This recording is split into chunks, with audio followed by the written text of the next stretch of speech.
All right, guys, I am picking up where I left off with the Industrial Revolution. This is part two. So in part one of this video, we talked about why the Industrial Revolution started in England and what some of the effects of the Industrial Revolution were. Okay, right now one of the effects of the Industrial Revolution we talked about a bit was the fact that it led to the development of new economic theories, all right? And the two most important economic theories that we're going to explore during this period are capitalism and communism. And they're kind of two sides of the same coin. They're kind of, in a way, opposite. You can kind of think of them as opposites.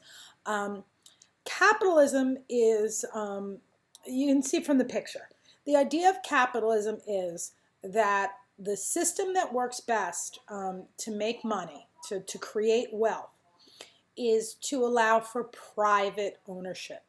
That businesses should be owned by private individuals, and these private individuals should be left alone to run their businesses.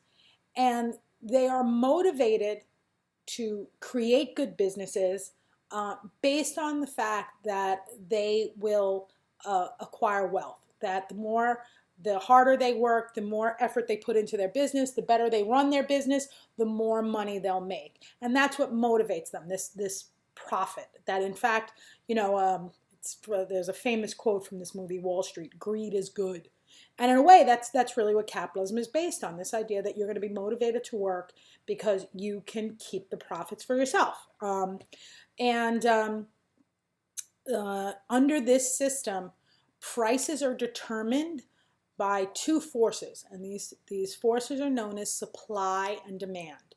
So let me give you an example of what supply and demand talks about. Sneakers, for example, like design. Let's say there's a run of special edition Nike sneakers. Okay, so there's a limited run. Let's say 5,000 of these special designer sneakers. That some famous basketball player designed. Blah blah blah.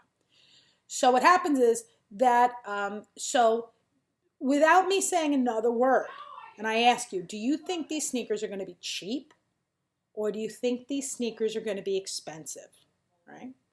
And you're probably going to tell me, oh, they're probably going to be expensive. And if I said to you, well, why are they going to be expensive? You say, well, you've got a sneaker that lots and lots of people want, right? And a lot of people want the sneaker, but yet the amount of sneakers available is very small. There's going to be, what did I say, a private run of, like 10,000 or 5,000 sneakers or whatever it is. Well, there might be 50,000 people who'd like to buy a pair. But if only 10,000 are available, that means that the price can be much, much higher. Everybody wants it. There's very few of them available, so that's going to drive the price up. All right? That's the idea of supply and demand. The supply of sneakers, the amount of sneakers available, is very low. The demand, the number of people who want the sneakers, is very high. And that pushes the price much higher. All right, let's talk about another one. If you've ever gone to the store and you've looked through the sales rack, all right? So you go to a clothing store and you look at a shirt, and it is the ugliest shirt you've ever seen in your life, okay? The shirt, let's say, is on the sales rack, and maybe its original price was $20. Then it was marked 25% off, and nobody bought it. Then it was 50% off, and nobody bought it. It was 75% off, and nobody bought it. And now it's clearance priced at $5. Okay? And I ask you, well, why is this shirt so cheap? And you say, well, nobody wants it. The demand for the shirt is very low. Very few people are going to look at this shirt and say, wow, that's cute. So the demand for the shirt is very low, but the supply, the amount of shirts they made is too much. There are too many shirts. Maybe you're able to sell one or two of them. Maybe there's a couple of people out there who are half blind or like ugly stuff. I mean, I've seen people wearing some pretty hideous stuff in my day, and they think they look fabulous. But, so you might get a couple of people with bad taste who might buy a shirt, but you're not going to find that many. Most people are going to look at this hideous thing and say, no thanks. So that pushes the price down. When you make too much of something that nobody wants, the price goes down. Now notice, the price of the sneaker and the price of the shirt had very little to do with how much it cost to make the product, right? A pair of sneakers that everybody wants and a pair of sneakers that very few people want may cost the same to produce, right? It's not the price of the ingredients that drives the final price. It's how much somebody is willing to pay for it. And a smart business person is going to create products where the cost to produce it is much lower than the price you could charge for it. All right? So I hope that makes sense. But that whole idea, that's what capitalism is all about. This idea that there's a free market, prices are set by supply and demand, and that individuals own businesses. And the person who came up with this theory of capitalism, and I should say the theory of capitalism, actually, capitalism kind of develops after mercantilism. Mercantilism, it kind of develops out of mercantilism. Mercantilism, you should remember from 9th grade, that was the idea that the mother country makes all the money from its relationship with the mother country, the colonial power versus its colonies. That colonies exist to make the mother country rich, and the mother country gets all the money because it controls the manufacturing. And anyway, mercantilism works because it's a system that requires a lot of government regulations. It puts a lot of regulations on the colonies and forces the colonies to act certain ways, and there's a lot of tax and things like that involved with it. But at the end of the day, mercantilism is really driven out of this idea that it's about creating wealth and making more profits and making more money. Capitalism kind of grows out of that, but capitalism changes mercantilism. Capitalism is kind of this, instead of it being focused on the government and the country making money, capitalism is about making individuals wealthy. So it grows out of mercantilism. It's a new theory. It's a new economic system. And what happens is capitalism kind of develops on its own. And Adam Smith is the person who is considered the father of capitalism. He's the one who looks at all of these businesses being run, and he sees what's going on, and he writes up the theory. His theory of capitalism is an explanation of what he sees going on. And he puts these rules down in Wealth of Nations, his book Wealth of Nations. And the most important thing that comes out of his theory is this idea of laissez-faire. This is something you really need to hold on to. Laissez-faire is this idea that Adam Smith says that this capitalism is a great system. It encourages people to work hard. It encourages money to be made. And the best way to encourage capitalism is for the government to stay out of business. That the government should not have any regulations. It shouldn't make any rules. You should just allow businesses to run however they want to. Just stay out of it. That government that should not intervene. And this laissez-faire capitalism exists during the Industrial Revolution. Today, we still have capitalism. We do not have laissez-faire capitalism. All right? So again, laissez-faire capitalism is this idea that the government should have no role in business. Today, even though we have capitalism, we do not have laissez-faire capitalism because today the government does get involved in business. We have things like minimum wage laws. We have things about not allowing child labor. We have we have standards as far as air pollution and different rules, safety regulations, and so on and so forth.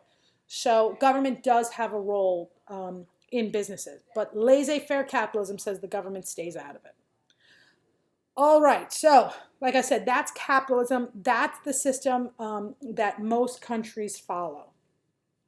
What happens is that capitalism, one of the effects of capitalism is that great wealth is produced. And this wealth is basically in the hands of the business owner. That the business owner, like I said, businesses are owned by individuals. And the individuals they risk their money to open these businesses. And the reason why they're willing to risk their money to open a business is because they get to keep all the profits from the business. And this is great for the business owners. Business owners get rich. But one of the effects of capitalism is that workers generally do not get rich under capitalism. That in fact, business owners, to keep their profits very high, very often pay workers as little as possible. In addition, the conditions that workers work in that can sometimes be unsafe, and just very poor conditions. They can kind of exploit, and that's what we talked about, that during the Industrial Revolution they often exploited workers. And what happens is these guys, as you see under communism, these guys, Marx and Engels, okay, Karl Marx and Friedrich Engels, they see the impact of industrialization. They kind of walk the streets of England and they look and they see the slums. They see the filth. They see the pollution. They see the horrors of industrialization. They said, this is terrible. This is creating such inequality. This is a terrible system. And they say that this cannot continue, that workers are being exploited, workers are being hurt, that there's no way capitalism can continue, that people are not going to put up with it for much longer. And they say that there is going to be, they come up with this theory known as communism. Now remember, capitalism, Adam Smith is kind of describing what he sees going on around him and his recommendations for how to have the wealth continue to be made. Communism is describing an idea of something that does not exist. Okay, communism is Marx and Engels' ideas of how companies should be run, right? And under their ideas of communism, they believe that instead of that, the problem with capitalism is that individuals own businesses. And so because individuals own businesses, it creates what they say is like class warfare. That is the bourgeoisie versus the proletariat. So bourgeoisie is another word for business owners, and the proletariat is another word for workers. So it is this battle between the business owners, the bourgeoisie, versus the workers, versus the proletariat. And they say this is, and they say this is not new, that history is filled with what they call class struggle. That, this has been going on since the serfs versus the lords. And now today it's just the business owners versus the workers. And they say that what's going to happen is what the workers need to do is the workers should unite, and they are going to overthrow the bourgeoisie, that there will be a bloody revolution. Because naturally the proletariat outnumber the business owners, right? And they say, okay, you're going to come together and you're going to throw off your chains and you're going to have this great revolution. There's going to be this violent revolution. And instead, what's going to happen is that the problem with capitalism is this idea of individual ownership. That once you allow individuals to own the businesses, this is what the problem is. And they say the way to get rid of this problem is make sure that businesses are shared. That if businesses are publicly owned, that if the workers are owners and the owners are workers, you no longer will have this fight between bourgeoisie and proletariat. That in fact, that no one should own the businesses, that businesses should not be owned, that they should be shared. That's the idea of communism, that businesses should be shared and there's shared ownership. And that's in theory, that's how it worked. Now, in their theory, and what happens is that, like I said, they're describing something that doesn't exist.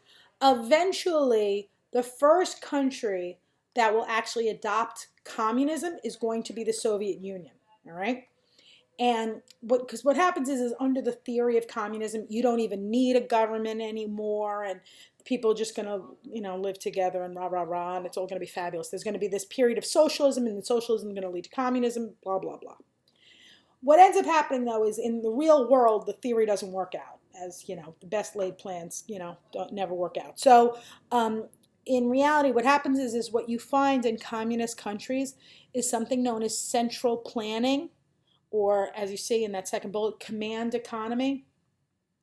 What ends up happening is, according to their theory, you don't need a government. But in reality, whenever there's a communist country, you actually need a huge government, a very, very powerful, very large government. And the reason is because once you have all businesses being publicly owned, that's another way of saying that the government controls and runs all businesses. And so the government is the one that makes all of the business decisions. So what do I mean by that? Under capitalism, remember, prices were set due to supply and demand, right? In a communist country, it is the government that decides what is made.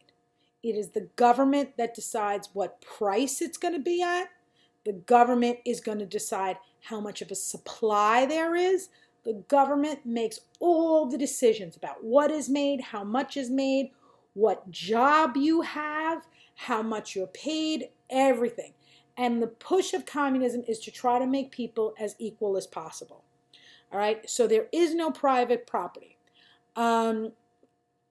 Long story short, communism doesn't work. It generally, I mean, there's a couple of communist countries left, but generally speaking, it really doesn't work that well because, look, this idea that people are going to work hard if they make money, that's the biggest thing. In communism, whether you work hard or you slack off, at the end of the day, you make as much money. There's just no profit motive, so there's just no incentive for people to work hard. There's a lot of corruption.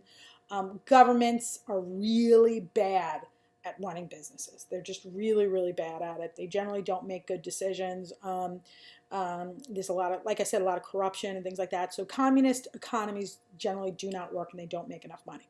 So out of the two systems, capitalism works, communism generally doesn't.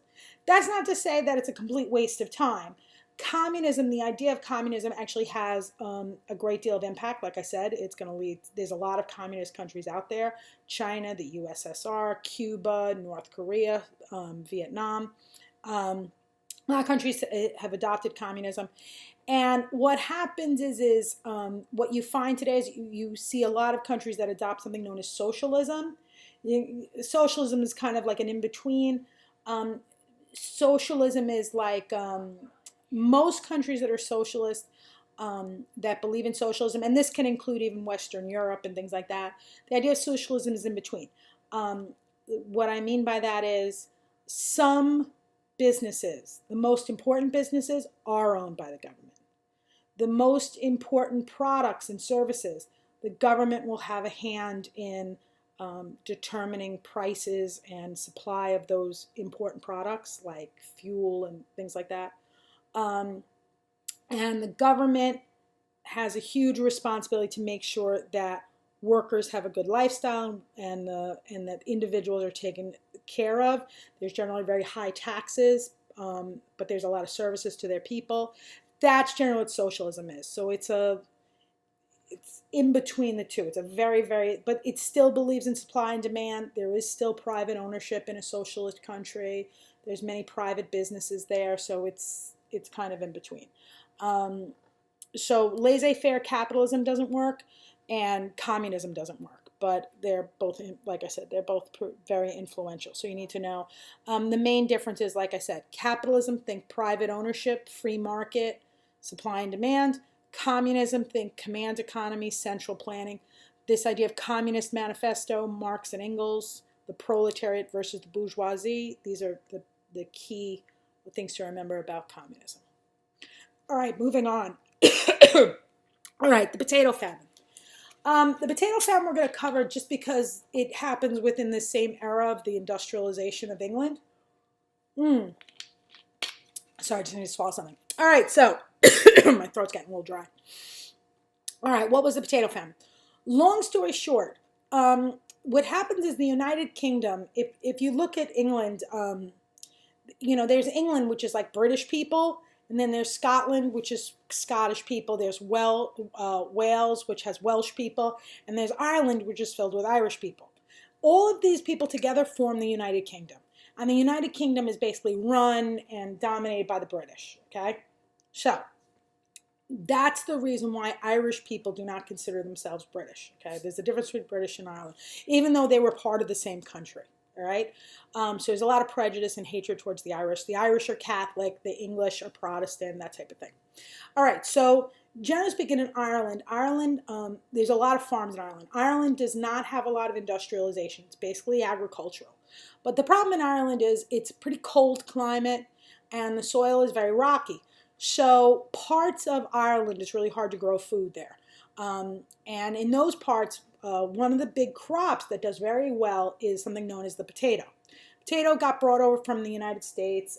It was a crop that was only available in this part of the world, but it got brought over, and it does very, very well. Even in the worst parts of Ireland, like the toughest, the lousiest soil, the potato does really well, and it grows really well. And what happens is for the poor farmers love growing potatoes because they can grow enough potatoes to feed themselves and feed their families. Potatoes, if you eat the entire potato, if you boil it and you eat the skin, it actually has a lot of nutrients, keeps them really healthy. And what you end up finding is, like, as you see, the poor Irish farmers, they survive by growing and eating potatoes. They eat about 14 pounds a day. Potatoes also, if you know potatoes, you can keep them in the dark. You just keep them in a cellar. They do really well. It's not like they have to be refrigerated or anything. They don't rot that easy. So they're growing lots of potatoes and they're able to survive. Even though they're very poor and even though they're barely making out, they're doing okay with the potato. And like I said, there's a lot of prejudice against the Irish. The British consider them second-class citizens. They hate them. This is a picture. You can see this Irish guy. They draw him like as if he's a monkey, as if he's some kind of ape, like he's less than human. A lot of hatred against these people. So bearing that in mind, what happens is there's this disease known as the blight, okay, and that's the third picture. You can see the potato. It basically takes a potato, turns them into like black mush, so you can't even eat them. Now, you would think, okay, you have this disease that only hits one crop. Well, what's the big deal? Ireland has plenty of food on it. It's not like it only grows potatoes. There were parts of Ireland where they were growing wheat. There's parts of Ireland that were growing corn. They were raising cattle. They were raising pigs. They were raising, there's plenty of other food. Lamb. There was plenty of other food available in Ireland. It's not like potatoes are the only food available, period. However, the problem is once the blight comes, that other food that's grown in Ireland, these other sources of food were known as cash crops. What do I mean by that? That means that these were foods that were specifically grown to be sold. They were for export. They were being grown just so they could be shipped off to England and sold for money. So, the potato, however, was grown so that the people could eat. But all these other crops end up, during the potato famine, the blight, what happens is the blight makes all the potatoes rot. So all these people who had survived on just eating potatoes, they have no food. And the blight hits four out of 5 years. So what happens is the first year it hits and people are like, oh, well, that's okay. We have store food. We'll survive. And I'm like, all right, let's grow lots. The second year comes blight again. I'm like, oh my God, this is terrible. And then something happens where like the third year comes and they're like, oh, great, the blight's over. And they grow the things, and I think the blight happens, or something happens. Oh yeah, the blight comes again. They're like, oh no. And then the next year happens, and there's no blight. I forget if it's the third or the fourth year, but there's one year that comes that there's no blight. And they go, oh, finally, it's over. And then the next year comes, and there's more blight. And then it takes out the whole crop. So it's just a nightmare. Out of these 5 years, there's only like one break where there's not blight, but they had put so few seeds in the ground that it didn't even matter. So there's widespread starvation throughout Ireland, widespread starvation. And like I said, the problem is that even though the blight only struck one crop, even though it just struck one crop, the fact that it took out the potato ends up creating starvation, mass starvation throughout all of Ireland. And why did the British let them starve? Like I said, the government does very, very little to help. All of the other food that was grown was sent out to export. It was not used to feed their people. There was this economic philosopher known as Malthus. And according to Malthus's economic theory, this is Malthusian economics, okay? See if you can follow this. Malthus said, he goes, look, people are starving. You must let that happen. Famine is natural law. It is from God. You cannot interfere with famine. And the reason is, if you look at the earth, there's only a certain amount of land. There's only a certain amount of farmland. And the rate at which you can grow food, the supply of food, is going to hit a certain limit. But population continues to expand. Eventually, the population, if the population keeps growing, you're going to have too many people and not enough food. So the way God fixes that is, because this Malthus was actually a religious guy. He was like a priest or whatever. Not a priest. I forget what it's called. But anyway, long story short, he was a religious guy. And he says the way God solves this problem is God creates famine. He creates disease. and specifically to kill off people. And by reducing the population, he makes sure there's enough food to grow people. And when you help people who are victims of famine, you are interfering with God's plan. And this was another excuse for why you could let the Irish people starve. Because according to this theory, they have to starve. That was the idea of Malthus. So it's called Malthusian economics. So you'll see that. Another idea was laissez-faire. Again, we talked about that before in Capitalism. The British government strongly believed in laissez-faire. So they said, listen, if we get involved in this famine, if we start providing famine relief, if we make food and supplies available, this will affect the market for food. By making too much food available, it will drive down the prices for food. And so we can't do that. You have to leave the market alone. We can't get involved. It'll affect the market. There were a couple of poorhouses available to help people. There weren't enough to meet the demand. Millions of people are starving. Poorhouses only served like a small portion of people. And there's terrible things. Like they set up soup kitchens where like they just fed a couple of people. I mean, it was just terrible circumstance where they really did not put a lot of effort into helping these people. And again, it's why, and you can look at it. I mean, the fact that it was a group of people that they hated, that they considered to be animals. If they're going to starve to death, they didn't care. Obviously, it was not a big push. If you look to the left, the Irish potato famine ends up killing about 1 million Irish people, and 1.5 million Irish emigrate. You start seeing this very widespread migration to come to the United States.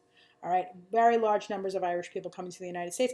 That's why today we live in New York. You can't throw a rock without hitting an Irish person. My kids are friggin' a quarter Irish, for goodness sakes.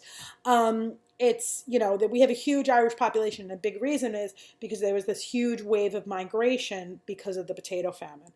As you can see in the second bullet, the population of Ireland falls by 25%. All right, so that means 1 out of 4 people or leave Ireland, whether it's because they're dead or because they move.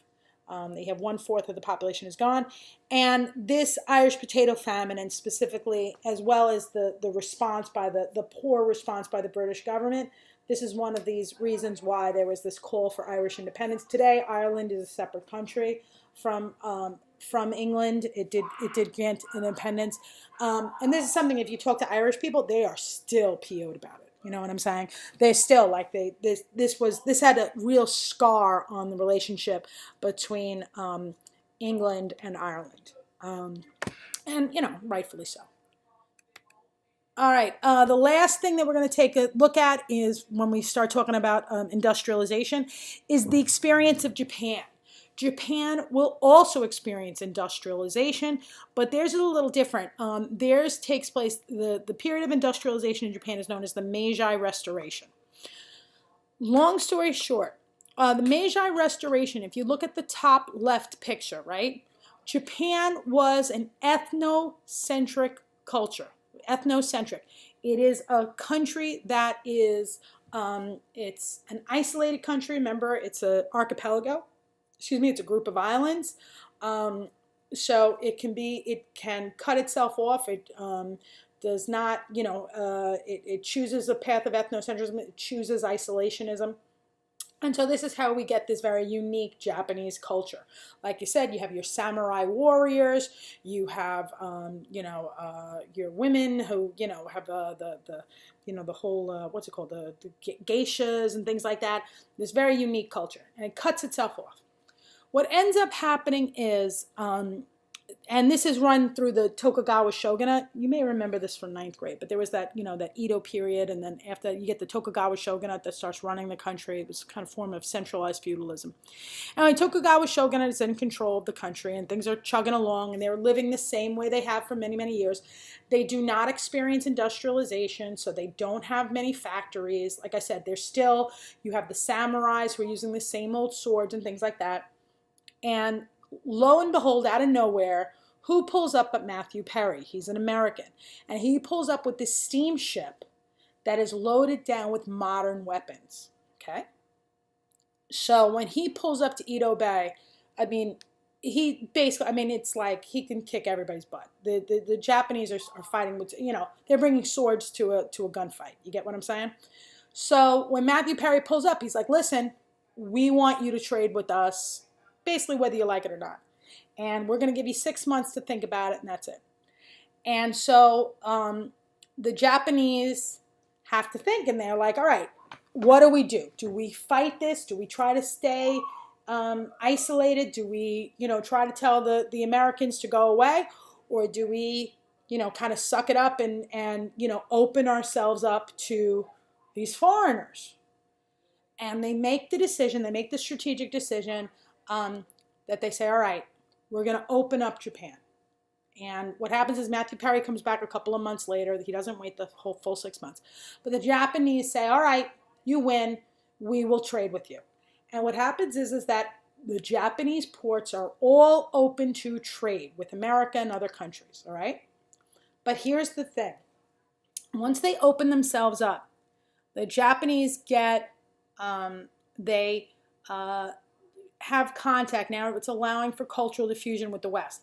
And so the government, the Tokugawa shogunate, ends up getting overthrown, and Emperor Meiji takes power.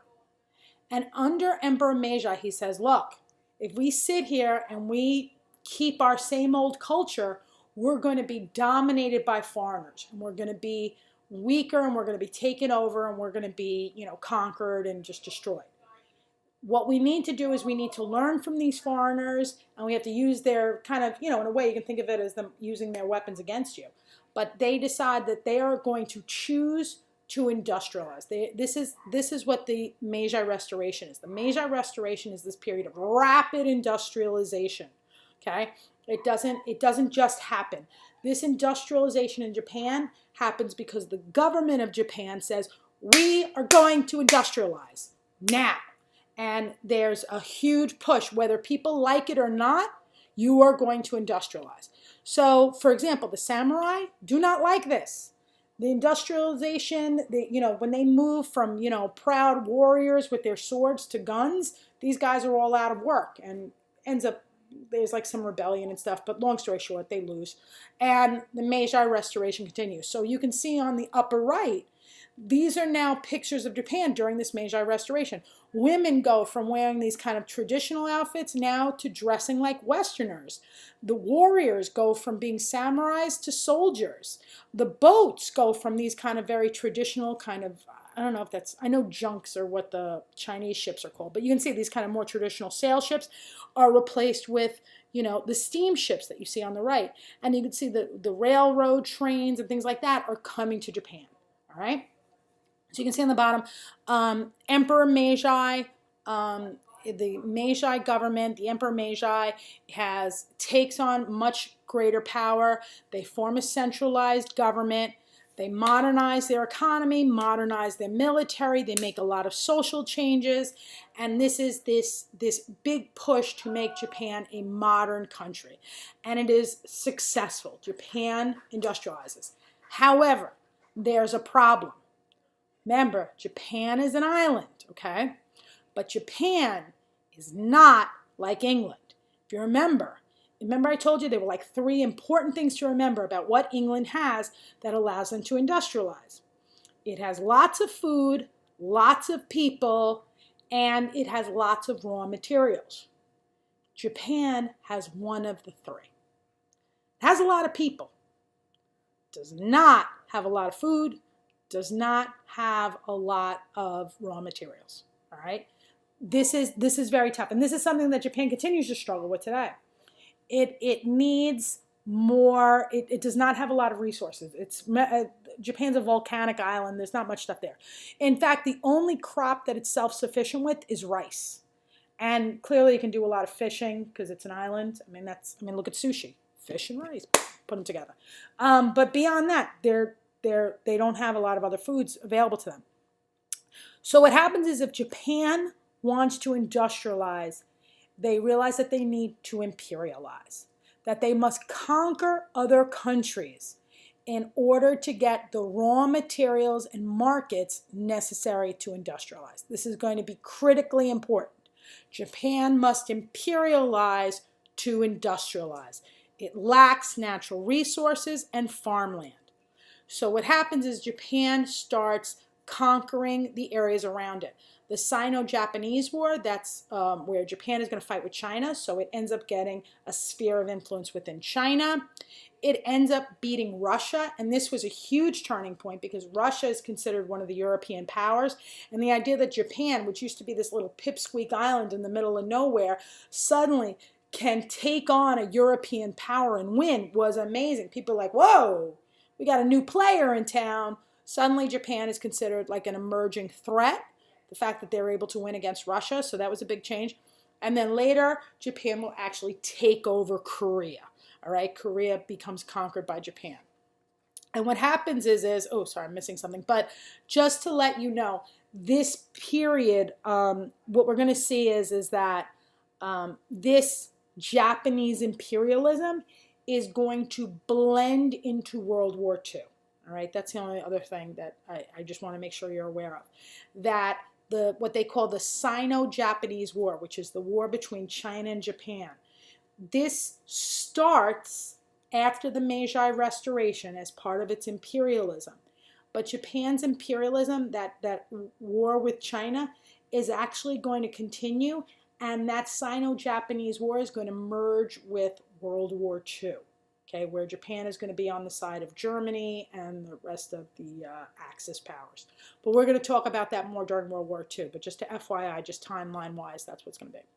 All right, so with that, we're done with the Industrial Revolution, and the next topic is going to be imperialism.